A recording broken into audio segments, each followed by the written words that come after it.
সরগরম রাজ্য রাজনীতি। এই আবহাওয়াতে মতুয়াদের ধর্মীয় মহামেলা।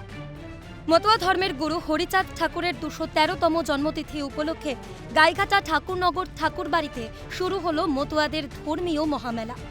ডঙ্কা কাঁসর নিশান নিয়ে হরিনাম সংকীর্তনে মুখরিত ঠাকুরনগর।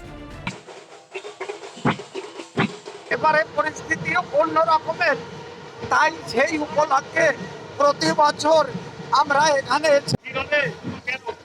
এই ভিড় আনএক্সপেক্টেড ভিড়, এত ভিড় আগে অব্দি মেলায় হয়নি। যে আমরা উদ্বস্ত ছিলাম তাদের যে নাগরিকতা দিয়েছেন এবং ভারত সরকার, এর জন্য আজকে মতুয়ারা শান্তনু ঠাকুরকে একদম। শনিবার পুণ্যতিথিতে লক্ষাধিক ভক্তের সঙ্গে সঙ্গে ঠাকুরবাড়ির কামনা সাগরে ডুব দিতে দেখা যায় অল ইন্ডিয়া মতুয়া মহাসংঘের সংঘাধিপতি বনগাঁ লোকসভা কেন্দ্রের বিজেপি প্রার্থী শান্তনু ঠাকুরকেও। বিকেল থেকে আসা শুরু হয়েছে, আজকে রাত 1টা পর্যন্ত স্নান আছে, সেটা চলবে, অমৃতযোগের মধ্যে পড়েছে। সামনেই লোকসভা নির্বাচন, আর তার আগেই বনগাঁর মাটিতে বড় ফ্যাক্ট মতুয়া ভোট ব্যাংক। সেখানে দাঁড়িয়ে শনিবার পুণ্যসাগরে ডুব দিতে দেখা গেল বনগাঁর তৃণমূল প্রার্থী বিশ্বজিৎ দাসকেও।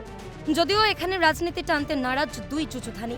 বাংলাদেশে আমার পূর্বপুরুষরা উরাকান্দির পাশে থাকতেন, সেখান থেকে আমাদের একটা প্রচলন আছে এবং আমি ছোটবেলাতে তাদের হাত ধরে ঠাকুরবাড়িতে আসা এবং এই বারুণীর মেলায় অংশগ্রহণ করা এবং অনেকবার আমি এখানে স্নান করেছি। স্বাভাবিক কারণেই এটা রাজনীতির। যারাই আজকে এখানে আসছেন তারা ঠাকুরের মানে সেই পুণ্য অর্জন করতে আজকে আসছেন এখানে, তো কোনো বিতর্কিত মন্তব্য করব না। তবে রাজনীতির কথা উড়িয়ে দিলেও লোকসভার আগে মতুয়া মেলাতেও কিন্তু রাজনীতির হাওয়া খুঁজে পাচ্ছে রাজনৈতিক মহল। বনগাঁ থেকে জ্যোতির্ময় চক্রবর্তীর রিপোর্ট, ক্যালকাটা নিউজ।